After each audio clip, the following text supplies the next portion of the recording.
This Thanks. conference will now be recorded. All right, welcome to the virtual BrainTrust episode. I don't even know, but just hold on a sec. Let me stop that. There we go. This All right, now. conference will now be recorded. All right, welcome back to the virtual BrainTrust. With me today, I got one of my really good buddies from the AVP and AVP First Executive Director, but Tony Giarla. Tony, I know obviously we're in quarantine right now. There's a lot going on. There's a lot of people that are used to playing outside in beach volleyball or playing indoor volleyball right now, depending on where they're at in their season. Tell me a little bit about what you're hearing. What's the AVP doing right now on their stance? What's AVP First doing? And then we'll go into how to be healthy as a junior player, during quarantine and some things that they can do to kind of, make sure their season's moving forward. Sure. Yeah. So, I mean, obviously, it's a tough time for everybody right now, and we're in an events-based business. So, where our whole mentality is to bring people together. And in this time, we're not really allowed to do that. So, we've had to make some changes on the pro side, which have also affected us on the junior side. The season was set to begin in Huntington Beach on the first weekend in May, and we've since moved that event to October. And then the next two events, which were scheduled in Austin and Seattle in May and June, have been postponed indefinitely.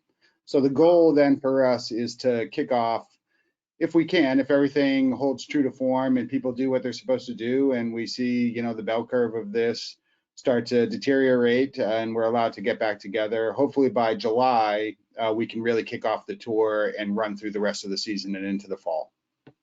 Got it. And I mean, I couldn't imagine being a young kid right now. You know what I mean? All of a sudden you've got your routine, you're in school, you've got your practice, you've got your friends, you've got your coaches. And, I've been blessed to have a few great athletes on so far. Monica Abbott's been on here, and Ivory White in softball. And we've talked about the middle side and then also like how to perform while you're at home for your sport. One big thing about the AVP First program that I love, especially when we're looking at our youth athletes, is the opportunity, right? Like the opportunity to be at these events and network and be seen and scouted. And I think, beach volleyball for women specifically has grown tremendously in the last few years from the collegiate level. What are some things or, advice that the AVP First program is taking right now to keep our young athletes mentally, strong, physically strong, and then more importantly, keeping the love and drive for beach volleyball? Sure. I think you're spot on with the growth of where the sport's going. Obviously, we're right in the middle of the indoor season, for men on the college side, for women and boys and girls on the club side, on the indoor side. So, my daughter, she was 4 or 5 practices a week plus training sessions between beach and indoor. And all of a sudden that goes away, right? So what do you do with all that free time? You're so scheduled in life, your program. So how do you stay active? How do you stay mentally sharp? How do you stay engaged during this time? It's challenging. So at AVP First, on the physical activity movement side of things, we're really letting AVP take the lead on that. Right now, they're offering this sort of 6-day workout challenge. So it's been hosted by US Olympians, by AVP pros, and by some of the AVP personalities that the hosts. And we've done a 6-day, 30-minute workout every day on a live broadcast on Instagram and on Facebook. All things that you can do at home, right? So from plyometrics to stretching to volleyball specific drills. So they're really being a leader in that part of it. So if you need to get your volleyball fix in and some of the activities on the physical side, I direct people to go there, follow along, participate. They're offering now a home workout challenge. So if you post and create your own home workout, tag AVP Beach. They're giving away VIP passes for 2 all-inclusive weekend at the tour stop of your choosing for the most creative and fun program. So that's really sort of the engagement on the activity side. At AVP First, we're a little bit different. We're obviously nonprofit. We focus on creating those opportunities and access that you talked about. We deal a lot with the highly competitive junior athlete, but also, an underserved kid who's never had the opportunity to play before. So creating court construction projects, because construction still can go on, we're reaching out to parks, we're reaching out to schools, we're looking for places, housing developments, where we can begin these projects now during this downtime, so that when things start to return to some semblance of normalcy, we can launch programming right away. And with that, you know, we're all about that community piece, right? And we have a mantra at AVP First that we live by. It's called One Team, One Dream. It really is more of a mentality. It's a lifestyle. It's how we go about our business. It's lifting everyone up together. So our social content now is really going to be focused on that sense of community. What are you doing to foster that one team, one dream lifestyle? Yeah, I think that one dream, one team lifestyle, I love when you guys came up with that. I think the other side of it too is, you know, a lot of these kids, because they are so used to this routine, like especially when we get to our elite juniors, I mean, they've got it, you know, every single minute of their day is timed out, right? Give us an example. Like obviously your daughter's in that world. You know, I've seen her grow up from, you know, a tiny little girl to where she's at now.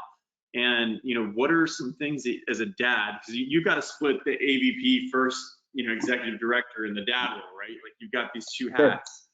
What are some, you know, struggles that you've seen inside of her that I want the dad hat first, and then I want the executive director from AVP second? Like, what are Sure. maybe some struggles that she's dealing with that you're handling as a father? And then what are some struggles that you would advise from the executive director of the AVP First program for these young athletes? Yeah, I think just in life in general, like self-discipline, self-motivation is very difficult, right? So being part of a team, being part of a club, being part of a scheduled activity provides motivation and structure. Now it's just sort of a free-for-all, right? So how do we get away from 12 hours of screen time? What are the things that we can do to create some sort of routine, create some sort of activity, but still give them that freedom and the desire and the drive that they need? So luckily for us, we have an outdoor, you know, enough space in the backyard to pepper around. We have a garage back there that she can bang balls off the wall. You know, we live in a nice neighborhood, you know, like a quiet neighborhood. So, you know, going for walks, going for bike rides, just doing day-to-day activities, being a good neighbor, being a good community resident is what's taking and filling that void for her. Okay. And, you know, prior to the quarantine, let's talk about some of the positives that have been going on, right? Like, I think it's so important that we highlight some of the things that AVP First has done, how many, you know, new young athletes we brought into the sport in the last, you know, let's just say year. Let's talk about that. Let's talk about some of the wins, and then, you know, where we're going from, you know, a perspective of AVP First. So let's talk about some of the highlights of the last 5 years. Obviously, you know, I've seen it grow with you and Marty. You know, it's gone like this, especially from a perspective of where we were at, you know, just a few years ago to where we're at now. So what are some of the positives that have happened so that parents that are watching this, they see that there is stuff moving, right? Like it's not going away. No, not at all. Awesome tsunami, right? So let's talk about that. Sure. When we started in 2015, you know, the AVP said they wanted to be in the youth market, but they didn't really know how or what they wanted to be. So we spent the last 5 years building up this competitive programming model, a series of events and tournaments. And luckily for us, we can offer something that nobody else can offer because of the Pro Tour. We can piggyback off that. So the kids get to play on the same courts. The top teams that in each tournament get to play on stadium court in the middle of a packed house, an audience. And when we started, we had you know, the first year of 2015, we had 3 events and about 150 kids. And in 2018, we were up over 7,000 or 8,000 kids with 150 events across the country. We've also launched sort of a new brand of junior programming, recreational. It's called AVP America. So they do a lot of like the partner-driven weekend events. So you have a local facility in your neighborhood. You can sign up, play your AVP America, earn points, and then attend our AVP First sort of major event series. So we've trimmed down the number of local events and focused on sort of major large-scale events. And we use those as fundraisers. And that money that we raise from those competitive tournaments that we run all gets cycled back into underserved programming. So we run a ton of free clinics for kids. We partner with Boys and Girls Clubs, other nonprofit agencies across the country. We integrate the pro athletes and the pro coaches in educating parents and volunteers on how to instruct the right way. So we're really trying to create this bottom layer of foundational piece that'll support beach volleyball going forward. And it's all about creating that access. We can bring kids to the beach, but that's not sustainable, right? So how do we bring beach volleyball to the community? Well, we do that by making sure that we actually go to the communities themselves. We go to the parks, we go to the schools, we help build courts in places now that kids can play at. So this past summer I had, we received a large amount of funding from the Hawaii Tourism Authority. So woe is me, I got to spend 2 months in Hawaii. You didn't bring me? Yeah, right. There was a lot of people that had that response. And I got to spend time on, all the islands, not just Oahu, but we went from island to island. We partnered with a series of different agencies, parks, schools, and we donated equipment. We created access for kids, and they have a strong passion for volleyball there, but not everybody can play because some of the events are higher cost. So how do we get how do we make it free for kids? Well, we work really hard to get funders, supporters, sponsors, and then we just go and provide that programming opportunity for them. So that's really the heart of what we're trying to do. And now we're servicing 10,000 kids a year through a majority of free programming. And how amazing is that? I just, this is where I'm going to transition our next part of the talk to. But when I look at that number, obviously I was there with you guys on the very first, national championship, right? And we had 150 kids going, and then now we have 10,000 worldwide. And I say worldwide because I'm not going to limit it to this North America, right? Obviously that's where we are right now, but like the goal is like global. I mean, that's the greatest thing about beach volleyball, in my opinion, is that one, it helps out with Title IX for colleges. Let's just be honest. Like that's a really good thing for programs. Number two, it's such an empowering sport for athletes. One, especially in doubles, you've really got to learn how to communicate. It's one of the best sports for going in multi-directions. It's a power sport. And then not only that, but like you said, we can't take the beach, can't bring everybody to the beach, but we can bring beach volleyball to anywhere in the world. And, that's like, if you look at wave pools right now in surfing, they're trying to do that. And, I don't know about you, but I'm kind of biased, obviously, because I love beach volleyball. But there's something about being on sand and getting grounded and having the mental health around it, and just being able to build a better body as a young athlete and developing. What are some things that you see within growing? Because it's grown a lot since 2015. In just 5 years, like to be where you guys are at. What are some of the challenges that you guys are facing right now? Obviously, pre and during quarantine. That if there are parents out there that are like, look, like I've got extra time, or I can help, or I can create content. Like, what would be some things that you would encourage parents to do right now, or young athletes that maybe you're watching this because they want to learn, like, hey, I'm involved in AVP first, and I want to make it my goal to go to college or become a professional. What are some things that they can be doing in this community-based system that we're in virtually, like to help out AVP first in America? So I do think this is a little bit of a tangential answer to your question, but one of the biggest issues that we see because of the proliferation of beach and the indoor season being so long is these overuse injuries that we're getting. So, and I think that's true for all sports, not just volleyball, but now you really can play volleyball year round. Between beach and indoor, there's 12 months of competitive programming, and these kids just grind and grind and grind. So we're encouraging kids to do something that's not volleyball related, like dance, stretch, whatever it is. Pick up a tennis racket, pick up something else. Go, so obviously during the quarantine time, you can't go swim, you can't, play these other team sports, but there's activities that you can do. Yes, you can keep your volleyball skills sharp if you have a ball and you can get contacts in, and you have a family member that likes to pepper with you, or a wall that you can bang it off of. But for us, again, it's really about diversifying the athlete, creating a well-rounded athlete. And I think that's a lot of the work that we've done together has really been about educating kids and parents and families about those overuse injuries, about how to become more of a well-rounded person, how to be aware of your body and what it's telling you, and how to react to that.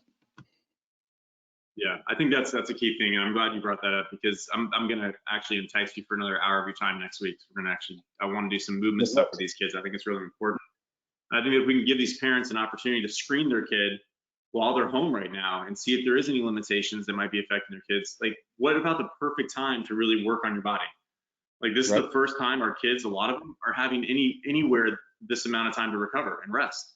Like, recovery is a big performance, and and these kids, especially as they're growing, depending on their timeline of how they're growing, that's when we want to develop speed, not necessarily consistency with their serve. It's like, okay, let's empower. Like, if they're at certain points, then we want to develop the right amount of power. So I think that's a really good thing. As one thing that I saw, working as a medical director with you and the AVP and Dom and the rest of our team, was how many parents were unaware of just nutrition, the basic sides of nutrition right now. And like, you've got kids that are used to a schedule of eating. I think that's a really important topic to talk about in quarantine, because a lot of these kids are just running to the sugar or comfort food right now. And, Absolutely. and so to be aware of that, like, we're getting crashes. We get these kids that get a bunch of sugar and all of a sudden they crash and they've got no way to get rid of all this energy and all this stress. So I think, like, as a parent right now, being patient with kids. I mean, I know how hard it is to have kids in your house, especially, when you're used to being at work or they're at school. And then the scary thing is, and I'm going to bring it up because I think it's important from a youth perspective, is that child abuse is up about 70% right now in the United States within the quarantine. I can imagine. Yeah, it's scary, and a lot of these kids, like, school is their safe haven, right? Mm-hmm. So whether your parents at work and you're home alone all day long where you never had that free time, or if everybody's in it together, I can see where the frustration level builds sometimes. And I think that's where it's super important to take the time to decompress, like, mentally, whether that's some introspective thinking, meditation, breathing, healthy, activities. So one of the things that AVP First will be pushing out is a series of resources for families to get through this time together. So if you take a look at our social media accounts over the next few weeks, as long as we're in this situation, we'll continue to push positivity and activities that can help bring the family together, that can help clear your mind, can help give you that good energy that you need to get through tough times. Absolutely. I think the last thing I want to touch on that I think is so important is our volleyball coaches. Yep. I want to talk to them for a second, from you and from me. And just because, I've gotten calls from a lot of volleyball coaches that are nervous because, they don't practice, and the finances and the stress of it. I mean, this is affecting a lot of people, especially when we're event-based performance, right? So, the biggest thing I would say is just, right now, like, if you're a coach, I would recommend calling all of your clients. I think that's really big. I think, making sure that you're getting a personal touch with your players. Second is, hosting virtual conversation, like, get a Zoom account. Anybody can come to that Zoom, so you can have all your athletes being on the same, virtual side of it, and they can connect and contact. I think right now, especially the AVP First and AVP America style versus our more AVP pros, is that they're used to contact right now with kids on the visual side. So if we can give them this virtual clinic or virtual world, and the parents that are watching right now, I encourage you to tackle on to the AVP workouts every day. Like, make it consistent and fun, gamify it almost. Like, tag your local club, tag volleyball, tag USA volleyball, tag, obviously the Olympics have been postponed, but we can start to build that culture and keep this going, and like the high energy of, like, getting out of this. Like, if we can do that together right now, imagine what we can do when we're back together. Yeah, that's really one of the things that we've been focusing on as a staff, right? We have these Zoom meetings, we get together.